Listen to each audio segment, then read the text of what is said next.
Estamos de volta com o Em Pauta, que discute hoje os novos formatos do entretenimento online, o que mudou agora com o acesso à cultura pela internet e os caminhos encontrados pelo setor cultural durante os momentos mais críticos da pandemia. Conosco, nessa discussão, o professor doutor em literatura brasileira da Unesp, Marcelo Bulhões, e o músico e produtor cultural, Osni Ribeiro. Ainda falando sobre tendências e projeções culturais, nós temos aqui uma pergunta da colega Leire Bevilacqua, da TV Unesp. Vamos acompanhar. Olá para as minhas amigas jornalistas, olá para vocês, convidados. É um prazer estar aqui para conversar sobre esse tema. A pandemia trouxe, claro, muitas mudanças nas nossas relações com a cultura. E nós observamos, nesse período, muitos artistas expressarem sua angústia no enfrentamento a uma doença desconhecida, em razão do isolamento social e também por conta da perda de milhares de vidas por meio de suas obras. Então eu gostaria de saber se é possível, a partir de agora, fazer uma projeção dos rumos estéticos da arte e da produção cultural. Ok, nós agradecemos a Leire Bevilacqua, da TV Unesp, pela pergunta. Gostaria de direcionar a pergunta para que o professor Bulhões respondesse, por favor. Muito bem. Puxa vida, na verdade, em certa medida, sim. Durante períodos trágicos, né?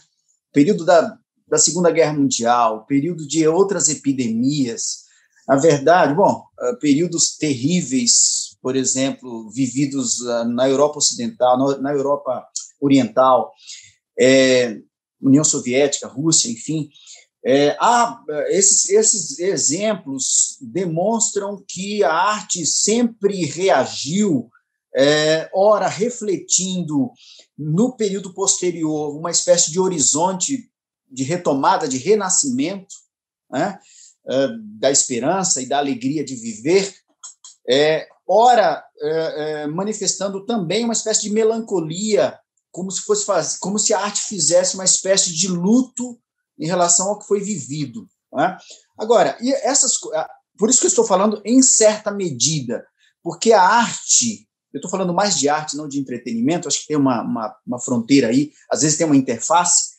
A arte, ela nunca pode ser tomada como alguma coisa que reage de maneira mecânica aos momentos históricos, aos momentos terríveis, né? Ou seja, não existe uma espécie de relação direta entre acontecer um fato, né, lastimável, a quantidade de mortes neste Brasil, e, portanto, a arte e a cultura, ela responderá de maneira automática a isso. Mas, em certa medida, sim, né, do ponto de vista de uma reflexão histórica que a gente tem. Então, uma espécie de renascimento,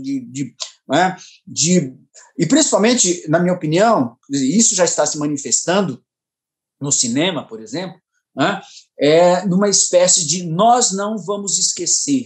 O artista, ele é alguém que deve incomodar ou provocar a sociedade no melhor sentido, né, e a arte é a intensificação da experiência humana por meio da linguagem, do trabalho com modalidades de linguagem que não são modalidades óbvias, quer dizer, uma espécie de reinvenção constante da linguagem, né, na literatura, na música, no teatro, enfim. Né? Então, talvez ou provavelmente uma espécie de nós não esqueceremos o que vivemos aqui nesses últimos tempos. Que é um pouco o que o Fernando trouxe na fala, né, professor, quando ele disse da resistência, né, a arte como um ato de resistência mesmo. E falando um pouco sobre isso, tem sido divulgado agora, tem um novo termo que está chegando aí nos nossos ouvidos, né, que é o entretenimento 4.0, que seria um cenário de interatividade e de imersão, né, baseado nessa troca entre o público, entre o artista. Como que o senhor avalia essa nova relação do usuário, que talvez seja mais próxima e que envolva uma experiência pessoal daquele que está consumindo com aquele que está produzindo o conteúdo que está sendo exibido virtualmente, né, como a gente está conversando aqui? O século XX, final do século XX e o século XXI, nesse momento, a interatividade ou a imersão, que já acontecem na arte, por assim dizer, tradicional, né, essas dimensões foram potencializadas, elas foram exacerbadas, elas foram dinamizadas com o advento das mídias digitais. Né? Então, isso já existia antes da pandemia. Inclusive, na verdade, falar em arte é pensar que, do ponto de vista da materialidade, né, existe sempre uma relação com o surgimento de novos processos técnicos. Isso acontece com o cinema, a própria literatura viveu isso, né, com o advento, por exemplo, claro, do computador, a literatura não foi alheia àquilo, o advento do cinema, o advento da fotografia. Então, já era um processo que acontecia. Não se pode dizer, não se deve dizer que a pandemia inaugurou, quer dizer, inclusive novos processos de criação artística que são calcados inteiramente na imersão, na interatividade, quer dizer, no ato de você tocar uma tela e a obra de arte só existir em razão desse processo técnico. Não existe uma contemplação, por exemplo, do quadro, né, da tela, como alguma coisa que também nunca é pacífica. A contemplação nunca é pacífica. Né? Ela é sempre, em certa medida, imersiva. Mas nesse novo outro sentido, quer dizer, o objeto artístico ele é configurado nos termos de que, ao meu corpo entrar em contato, a obra está existindo ali. Então, isso já acontecia, claro, antes da pandemia. Existe uma intensificação, quer dizer, a contingência, né, do isolamento, do distanciamento do corpo, né, da relação obra-receptor, claro que tornou isso mais decisivo, tornou isso mais intenso, tornou isso mais candente, né, de fato mais intenso. Embora fizesse parte de um processo em curso aí de todo o século XXI, do final do século XX já. Ok, sobre esses aspectos de imersão, interatividade, experiências sensoriais a que o ambiente virtual agora se propõe, a gente tem uma outra característica específica, né, desse formato, que é favorecer a contemplação artística, como o professor Bulhões falou, nesse momento, de forma muito mais individual do que coletiva.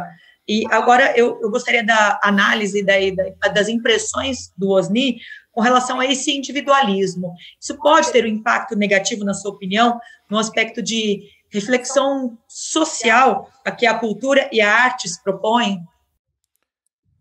Olha, não consigo fazer essa correlação, sabe? Se isso pode ser negativo, né?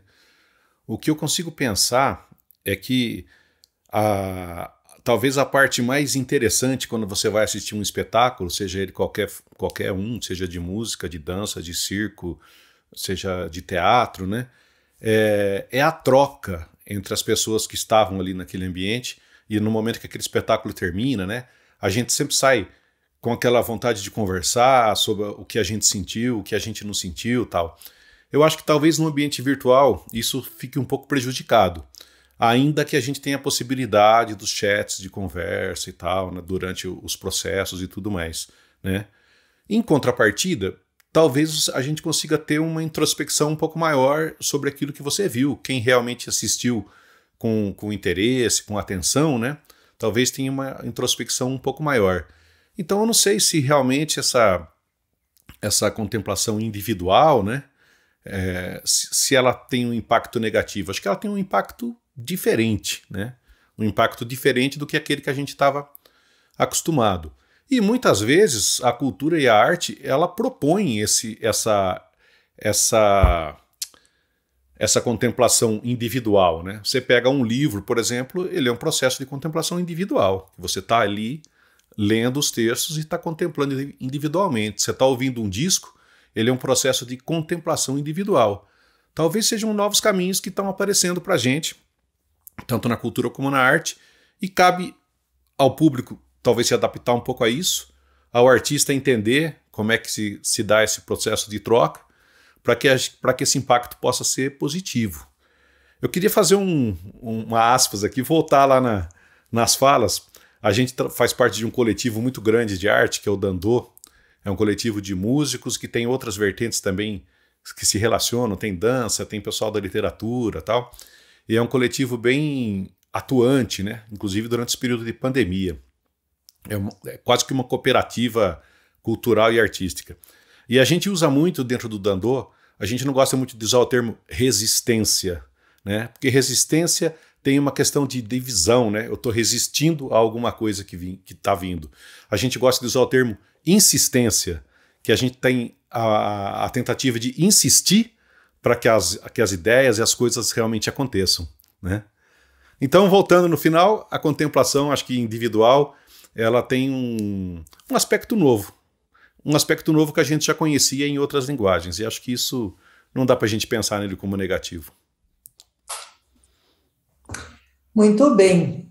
Nessa insistência de se fazer, né, comunicar e de interagir com o público, a gente tem visto performances de várias naturezas, inclusive as que a gente chama caseiras, você mesmo já citou, né, Osni? Performances mais domésticas, e isso tem sido encarado por algumas pessoas, algumas áreas, como até um movimento de rupturas e de desconstrução de padrões estéticos, da linguagem que a qual a gente já está acostumado a ver na manifestação artística e cultural. Eu gostaria de saber qual é a impressão de vocês, se é otimista, se é pessimista, se é realista, nesse sentido, dessas formas de expressão menos comprometidas, vamos assim dizer, com aquele padrão estético de qualidade ao qual a gente já está acostumado e no qual a gente foi ensinado, né, a consumir cultura e arte. Bem, eu acho que eu estou sendo, em relação ao Osni, muito mais pessimista, ou pelo menos um pouco ainda, talvez mais preocupado com essas coisas, mais desanimado com essas coisas. Eu acho o seguinte, nós estamos vivendo, principalmente uma geração, eu não tenho filhos, mas a geração dos meus filhos, dos meus amigos, enfim, né, uma espécie de embotamento, as escolas fechadas, enfim, o distanciamento. Naturalmente, a leitura de um livro, a leitura de uma obra é uma experiência de fato individual, ela pode ser compartilhada, mas a experiência em si é individual. Nós temos perda de situações da vivência da arte, teatro, por exemplo, o cinema que se assistia em grupo, né? Assistir a um filme de humor, por exemplo, em grupo, é alguma coisa muito diferente do que assistir individualmente. Então, eu acho que existe uma dimensão de contingência mesmo. A epidemia trouxe uma contingência que foi a cereja do bolo dentro da esfera do individualismo. É claro que, naturalmente, uma sociedade que já é muito tomada pelo individualismo, né, pelo hedonismo e pelo individualismo. Agora, do ponto de vista da realização artística dentro de novos formatos tecnológicos caseiros, por exemplo, no caso, né, isso é próprio de uma trajetória, da trajetória da arte, quer dizer, novas condições de produção e de recepção, né,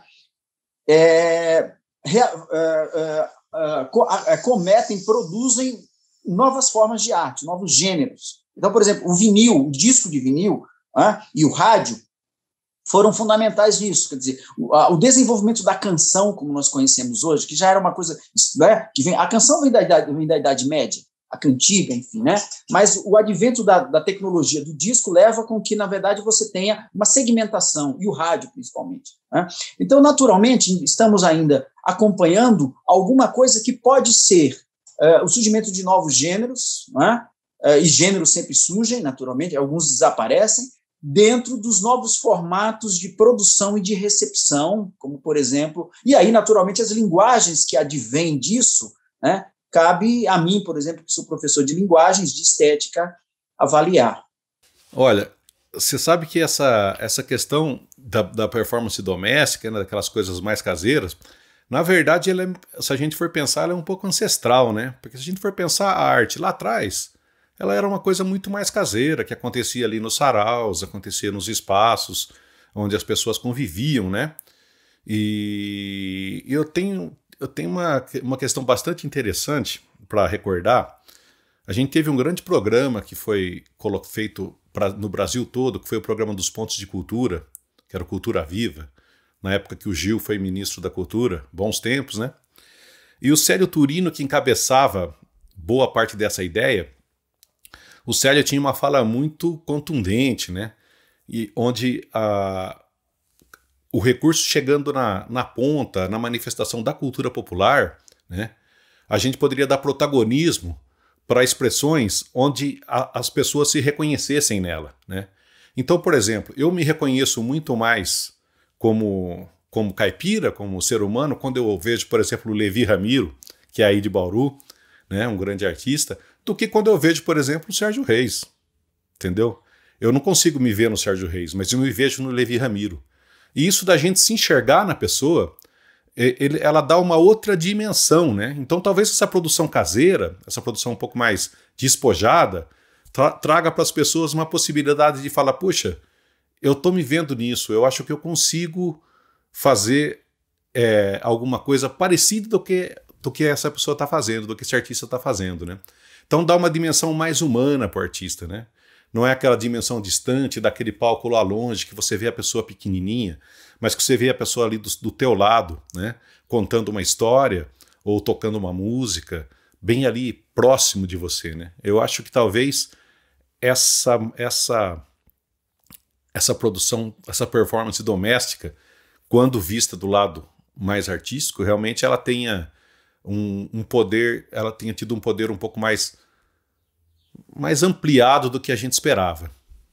Bom, ainda falando sobre os efeitos e os impactos da pandemia na arte, na cultura ou no entretenimento que seja, nós temos aí uma infinidade de analistas, né, de especialistas, tentando fazer projeções para as próximas décadas ou para os próximos anos com relação ao futuro da cultura. Dizem, né, que a pandemia mudou e de uma forma praticamente sem reversão os formatos ou a maneira como a arte e a cultura e o entretenimento são produzidos, são criados, são distribuídos e são consumidos ou apreciados. Eu gostaria de direcionar essa pergunta tanto ao professor Bulhões como ao Osni, o quanto é que essa mudança nos formatos, né, de produção e de consumo cultural vai afetar as próximas gerações, nas próximas décadas, tanto do ponto de vista educacional, mas também social. O caráter de gueto, né, de fechamento, o caráter, até por assim dizer, egoísta ou, na verdade, individualista de consumo já estava em curso, né? De modo geral, em outras dimensões, não apenas a cultura, e a fruição da arte. A pandemia intensifica isso. E, naturalmente, isso não é desligado, e eu flagro isso nas gerações aí de jovens que estão, enfim, entrando na faculdade, não puderam estar em sala de aula, né? Os garotos que estão no ensino médio, enfim, isso não é desligado desse contexto mais amplo, né, de vivência social com a arte, de vivência em grupo com a arte, né? Se por um lado, como disse o meu amigo aqui, a arte tem sim, no passado, uma expressão também, por assim dizer, caseira, nos saraus, em outras esferas também tem uma expressão muito coletiva. Então, o carnaval, quer dizer, na Idade Média, no Renascimento, era uma expressão em que todos eram, ao mesmo tempo, artistas, entre aspas, e receptores, né? Então, isso se perdeu muito do transcurso da história, sem falar que as próprias tecnologias, as próprias mídias implicam uma separação drástica entre artista e público, né?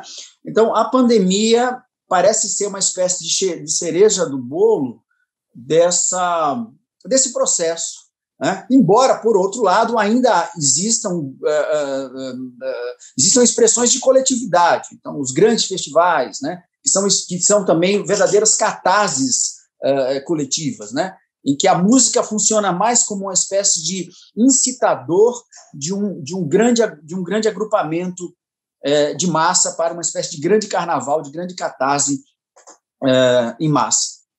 Eu acho que talvez na pergunta tenha uma questão um pouco que confunde um pouquinho, né? Eu acho que a maneira que a arte é criada, eu acho que a pandemia, não sei se ela realmente ela impactou nisso, né? A maneira que ela é produzida e distribuída, acho que aí sim a gente pode pensar. Então, pensando nisso, a gente tem essa questão da tecnologia, que foi um facilitador da gente tentar buscar um acesso, da gente produzir os nossos materiais, né? Mas eu acho que isso não muda muito a maneira como a arte é criada, até porque ela tem uma dinâmica que a cada dia as criações elas são diferentes, elas têm a ver com as relações humanas, com o cotidiano, com as coisas que você vive, com como você se sente, como você se relaciona com o ambiente todo, né? Agora, eu acho que o fundamental aí que vocês colocaram é a questão social e educacional, que não é uma questão relacionada ao fazer artístico, ao criar artístico. É assim uma questão de consciência, é uma questão de política pública, é uma questão de muito trabalho, né? Eu acho que a hora que a gente tiver dentro do ambiente social e educacional a noção exata de que a gente precisa buscar e consumir talvez a arte com toda a sua diversidade de linguagens, com toda a sua diversidade estética e de estilos, talvez a gente vai poder sim ter como eu diria, sair um pouquinho daquele abismo que o professor falou lá do começo, né? Que a gente fica aí entre poucas vertentes e poucas linguagens e acaba deixando a maior parte da nossa expressão cultural, que é riquíssima. O Brasil é uma coisa que não tem como a gente medir. Se a gente for pegar só São Paulo, semana passada a gente fez um festival reunindo 8 artistas, músicos, né? De linguagens totalmente diferentes, né? Todos com muita qualidade, mostrando como pode ser ao mesmo tempo diverso e rica e bonita a produção musical só do estado de São Paulo. Imagina se a gente for pensar o Brasil afora. E nenhum desses artistas toca no rádio, nenhum desses artistas vai na TV, e estão todos pelejando dentro do mesmo ambiente virtual em busca de encontrar um público, de poder mostrar a sua produção e o seu trabalho. Então, eu acho que a tecnologia traz muita força para esse processo, mas a mudança estrutural, social e educacional é fundamental para que a gente tenha um ambiente mais equilibrado culturalmente, artisticamente no Brasil. E só para finalizar, no final a gente tinha uma temática aqui que era de entretenimento online e a gente acabou indo muito mais fundo, né? Falando de coisas que talvez sejam muito mais importantes do que simplesmente o entretenimento, que é a cultura, a arte e a produção da diversidade brasileira. Que é uma forma também da gente fazer chegar às pessoas que o entretenimento ele pode ser visto tem que ser visto, né? Deve ser visto como uma manifestação artística, cultural, importante, mais profunda do que simplesmente passar o tempo, né? Entreter o tempo. E essa foi a nossa proposta aqui, e o nosso tempo passou muito rápido, infelizmente, né? Então, eu gostaria, em nome das TVs Unesp, Câmara de Botucatu e Câmara de Bauru, agradecer, mais uma vez, a participação e a insistência do professor Bulhões e do Osni Ribeiro, e agora vocês podem fazer as considerações finais para esse programa que foi tão rico também. Eu gostaria de dizer o seguinte: a tecnologia em si não resolve, né? Naturalmente, produção artística é inseparável das dimensões da tecnologia, da dinâmica da sociedade, etc. Mas o Brasil, nós precisamos realizar, né, distribuição de renda e distribuição de cultura. Essas coisas são inseparáveis. Se este país não minimizar ou não superar o seu abismo social, o seu abismo, né, aos bens culturais, que inevitavelmente significa superar, né, a terrível desigualdade social, né, nós iremos discutir essas coisas muito numa espécie de superfície, né? Então, a questão do franqueamento, ou seja, né, da distribuição da cultura, da distribuição dos bens culturais, né, no âmbito tecnológico, passa por uma profunda retificação, modificação do nosso quadro social, do nosso quadro econômico. Eu acho que foi bastante profundo essa discussão, fiquei bastante lisonjeado de dividir essa mesa de conversa com vocês, com o professor que estou conhecendo agora. E realmente acho que se a gente tem que sair daqui com um fundamento, com uma resolução, né? Acho que esse entendimento que o professor apresentou é perfeito, né? Eu acho que é a gente melhorar. Isso está tudo na nossa Constituição, né? Garantir o acesso aos bens culturais, né? Que as pessoas tenham um mínimo de dignidade de vida, né?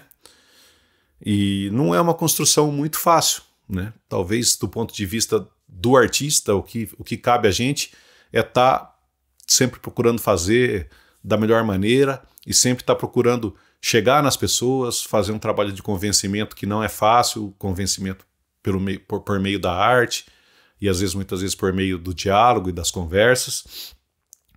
Mas o que mais me deixou feliz assim, hoje foi do professor ter me achado otimista, porque às vezes eu acho que eu sou pessimista demais para as coisas e fui até rotulado de otimista aqui hoje.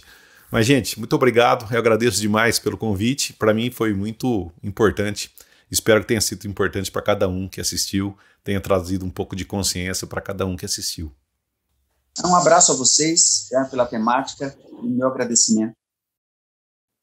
E fica então como reflexão, né? Acho que para todos nós, esse entendimento de que a construção de um bom repertório é o que vai influenciar e impactar na natureza do consumo cultural das próximas gerações.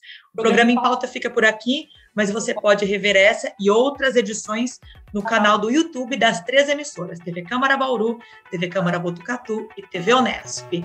Obrigada pela sua companhia e até a próxima.